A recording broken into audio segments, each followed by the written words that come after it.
जुन्या काळापासूनच आपल्याकडे काही विशिष्ट तारखांना तिथींना वाईट मानले जाते. तसेच आपल्याकडे अशाही काही रूढी आहेत किंवा घरातील नियम आहेत की बाहेरून कुठूनही आले तर आधी हातपाय धुवावेत व देवाला नमस्कार करावा. ह्या सर्व गोष्टींमागे काही ना काही ठोस कारण नक्कीच असते. असं न केल्याने काय होतं असं बरेच जण विचारतात. आज आपण असाच एक अनुभव बघणार आहोत ज्यामध्ये ह्या सर्व गोष्टी न केल्याने काय होऊ शकतं हे आपल्याला समजेल. तुम्ही कधी चिंद भूताबद्दल ऐकलंय का? हो, चिंद म्हणजे एक असं भूत असतं जे मानवाच्या पोटी जन्म घेतं.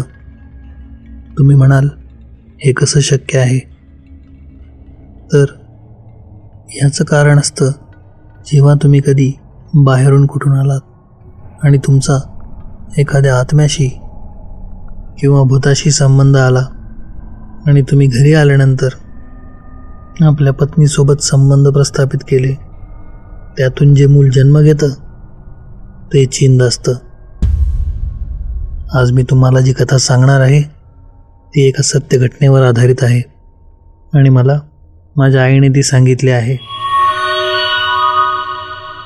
महाराष्ट्रामध्ये एका छोट्याशा गावात एक पती पत्नी राहायचे. पती मोलमजुरी करून घर भागवायचं आणि पत्नी घरकाम करायची. पैसा जास्त नसला तरी त्यांचं कुटुंब सुखी होतं. त्या माणसाचे आईवडील जवळच्याच गावात राहायचे, पण कामासाठी तो या दुसऱ्या गावात राहायला आलेला होता. एके दिवशी कामावरनं घरी परतत असताना त्याचं लक्ष सहज आकाशाकडे गेलं तर त्याला तिथे चंद्राचा कुठे थांगपत्ताही लागला नाही. त्याला समजलं की आज अमावस्या आहे. तसा तो देवाचे नामस्मरण करत वाटेने चालू लागला. रस्त्याने त्याला एक चिंचेचे झाड लागले. तेवढ्यात मुसळधार पाऊस सुरू झाला आणि तो आडोसा घेण्यासाठी त्या चिंचेच्या झाडाखाली थांबला. पाऊस थांबला तसा तो आपल्या घराच्या दिशेने झपाझप पावले टाकत निघाला. घरी पोहोचताच जेवण वगैरे आटोपून तो झोपण्यास गेला. त्या रात्री त्याचा आणि त्याच्या पत्नीचा संबंध आला. त्यानंतर 1-2 महिन्यात त्यांना समजले की त्याची पत्नी गर्भवती होती. तो खूप खुश झाला आणि त्याचा आनंद गगनात मावेनासा झाला. त्याने लगेच त्याच्या आईला तार करून कळवले. तशी लगबगीने त्याची आई दुसऱ्याच दिवशी तेथे हजर झाली आणि त्याच्या बायकोची काळजी ती घेऊ लागली. असेच दिवसांमागून दिवस, आठवड्यामागून आठवडे आणि महिन्यांमागून महिने जात होते. परंतु त्या बाईला 3ऱ्या ते 4थ्या महिन्यानंतर थोडे विचित्र अनुभव येऊ लागले. कधी कधी ती झोपलेली असताना तिला एक विचित्र आवाज यायचा.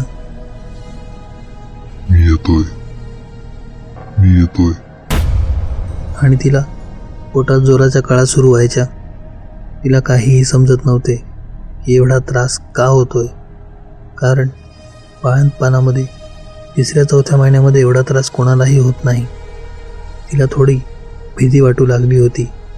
तसे तिने तिच्या सासूला कळवले. त्यावर तिची सासू म्हणाली, अगं होतं असं कधी कधी, यात घाबरण्यासारखं काहीच नाही आहे. जो पहिलंच बाळंतपण आहे ना, त्यामुळे तू एवढी भीत आहेस. घाबरू नकोस, सगळं ठीक होईल.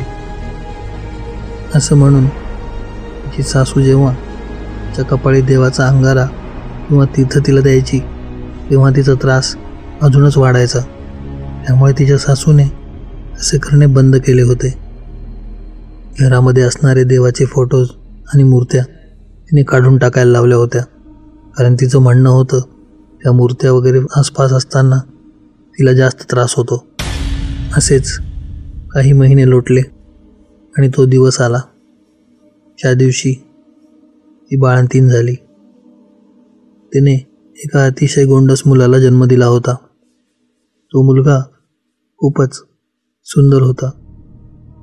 त्या माणसाने संपूर्ण गावात पेढे वाटले आणि आनंद व्यक्त केला. परंतु त्याला काय माहीत होतं की हा आनंद लवकरच दुःखात बदलणार आहे. एके दिवशी ती बाई झोपलेली असताना तिला काहीतरी खाण्याचा आवाज येऊ लागला. तसे तिने उठून पाहिले आणि तिच्या अंगावर सर्रकन काटा आला. तिने पाहिले तिचे ते काही दिवसांपूर्वी जन्मलेले मूल काहीतरी खात होते. तिच्यासाठी वाढून आणलेले जेवण होते ते. त्याला तसं खाताना पाहून ती घाबरली. तसे त्याने तिच्याकडे एक करडी नजर टाकली आणि ते 7-8 दिवसांचंच मूल तिला बोलू लागलं. याबद्दल कोणालाही काही सांगितलंस तर जीव गमावशील. चुपचाप पडून राहा. तिचे धाबे दणाणले आणि तिला हा सर्व काय प्रकार आहे हे समजत नव्हते. असेच एक दिवस लोटत होतं आणि ती दिवसेंदिवस खराब होत चालली होती. तिच्यासाठी आणलेले जेवण ते मूल संपवायचं. जर ती त्याला काही बोलली तर ते तिला सांगायचं. तू जर कोणाला काहीही सांगितलंस तर मी तुझा जीव घेईल. त्या भीतीने ती कोणाजवळही काही बोलत नव्हती. परंतु तिची खालावत असलेली स्थिती बघून सर्वांनाच काळजी वाटू लागली होती. तिच्या सासूलाही वाटत होते की आपण एवढे चांगले चांगले पदार्थ हिला देत असताना ते खाऊन ही अशी अशक्त का होत चालली आहे. तिची खालावत असणारी स्थिती आता एक चिंतेचा विषय बनली होती. अनेक डॉक्टर वगैरे सर्व येऊन गेले. सर्वांनी एकच सांगितलं की जेवण न केल्यानेच त्यांना हा त्रास होत आहे. कोणालाही काही समजत नव्हते की हा सर्व काय प्रकार सुरू आहे. शेवटी त्या सासूने एके दिवशी एका मांत्रिकाला बोलावले. तो मांत्रिक येथे येताच ते बाळ बिथरलं आणि ते मोठ्या मोठ्याने रडू लागलं. त्याला ती शांत करण्याचा प्रयत्न करू लागले. तो मांत्रिक रूममध्ये आला. तसे त्याने तुमचे वातावरण पाहिले. त्याला काहीतरी विचित्र भासले. मग तो त्या मुलीजवळ आणि त्या बाळाजवळ गेला. तसे काय प्रकार सुरू आहे हे त्याला लगेच समजले. तो तिथे काहीच बोलला नाही. तो नंतर तिच्या सासूला बाहेर घेऊन गेला आणि सांगू लागला, तुमच्या सुनेच्या पोटी जे बाळ जन्मलं आहे ते बाळ नसून एक प्रेतात्मा आहे. तुमचा मुलगा कधी कोण्या रात्री जंगलातून किंवा एखाद्या ओसाड जागेवरून येत असताना त्याच्या मागे कदाचित कोणीतरी भूत किंवा प्रेतात्मा लागला होता. त्यानंतर त्याच्या बायकोसोबत त्याचा संबंध आला आणि त्यातूनच हे बाळ जन्मलं आहे.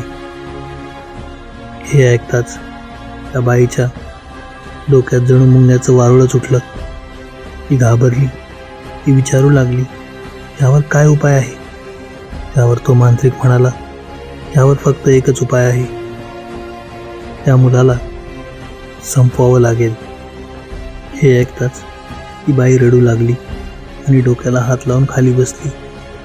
ती म्हणाली, अहो असं कसं करू शकतो आम्ही? एकुलता एक नातू, ही आमच्या वंशाचा दिवा, आणि त्याला असं कसं संपवू?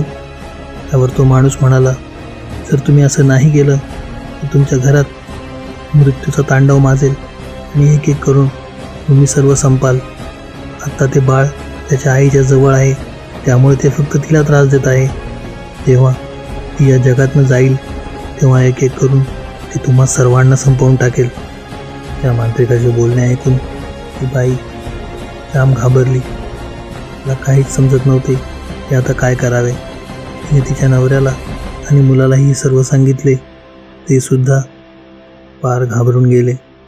पण त्या मांत्रिकावर त्यांचा पूर्ण विश्वास होता आणि त्यांना माहीत होतं की हाच एक शेवटचा पर्याय आहे. तसे त्या मांत्रिकाने त्यांना सांगितले, मला एक मोठी पूजा करावी लागेल. त्यासाठी बरीच सामग्री लागेल. ती सर्व सामग्री जमा करून मी उद्या संध्याकाळपर्यंत इथे येतो. तोपर्यंत वातावरण जसं आहे अगदी तसं ठेवा. काहीही बदल त्या बाळाला जाणवू देऊ नका, अन्यथा त्याला समजेल की आपण काहीतरी कट रचत आहोत आणि मग ते सगळ्यांना संपवून टाकेल. सर्वांना त्या तांत्रिकाचे म्हणणे पटले आणि सर्वांनी अगदी तसेच केले. दुसऱ्या दिवशी संध्याकाळी ते बाळ झोपलेले असताना तो तांत्रिक तिथे आला होता आणि त्याने त्या बाईला एका रिंगणात बसवले आणि बाजूला दुसरे रिंगण घालून त्या बाळाला त्या रिंगणात झोपवले. त्या रिंगणाला त्याने कसल्या तरी गोष्टीने मंतरले होते. जसे त्या बाळाला मंत्रांचा आवाज ऐकू येऊ लागला तसे ते जागे झाले आणि तिथून बाहेर पडण्याचा प्रयत्न करू लागले. आता ते आपल्या मूळ रूपात आले होते.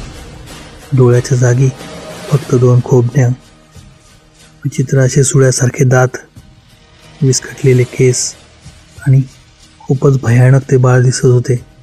त्या रिंगणातून बाहेर पडण्याचा ते आटोकाट प्रयत्न करत होते, पण त्या रिंगणातून त्याला बाहेर निघता येत नव्हते. शेवटी ते एका अमानवी आवाजात त्या तांत्रिकाला म्हणाले, कोण आहेस तू? कशाला आलायस इथे? चालला जा, नाहीतर जीव गमावशील. त्यावर तो मांत्रिक म्हणाला, तू कोण आहेस आणि का त्रास देतोस सर्वांना? त्यावर ते बाळ बोलू लागलं, जेव्हा हा माणूस एके रात्री एका चिंचेच्या झाडाखाली थांबला होता, तिथे माझा वावर आहे.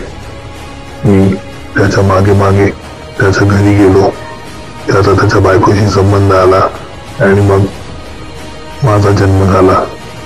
त्यावर तो मांत्रिक त्याला म्हणाला, पण तू आता मनुष्य नाही आहेस, तुला हे जग सोडून जावं लागेल. ते भूत खूप रागाने त्या मांत्रिकाकडे पाहू लागलं आणि मी जाणार नाही हेच ते बोलत होतं. तसे त्या मांत्रिकाने मोठ्या मोठ्याने मंत्रपठण करायला आणि विभूती त्या भूतावर शिंपडायला सुरुवात केली. तसं ते भूत अंगाची लाही लाही झाल्यासारखं तडफडू लागलं आणि शेवटी ते हे जग सोडायला तयार झालं. तसे मांत्रिकाने एक बाटली त्या भूताच्या अगदी जवळ ठेवली आणि त्याला सांगितलं, तुला ह्या बाटलीत समाविष्ट व्हावं लागेल. तसे ते भूत तिथे निश्चित पडलं आणि काही अवधीने त्याच्या शरीरातून एक पांढरी ज्योत निघाली व ती त्या बाटलीत समावली. त्या मांत्रिकाने त्या प्रेताला उचललं आणि जवळच असलेल्या एका ठिकाणी पुरलं. त्याचसोबत ती बाटलीसुद्धा पुरली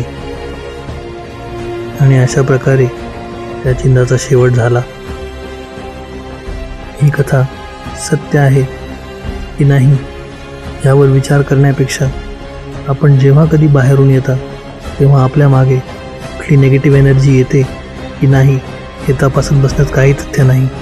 त्यामुळे केव्हाही बाहेरून आल्यानंतर जसे आपले जुने लोक सांगतात, हातपाय धुवून देवाला नमस्कार करावा, कारण विषयाची परीक्षा घेण्यात काहीच अर्थ नाही. तुम्हाला जर ही कथा आवडली असेल तर व्हिडिओला लाईक करा. व्हिडिओ कसा वाटला ते कमेंटमध्ये सांगायला विसरू नका.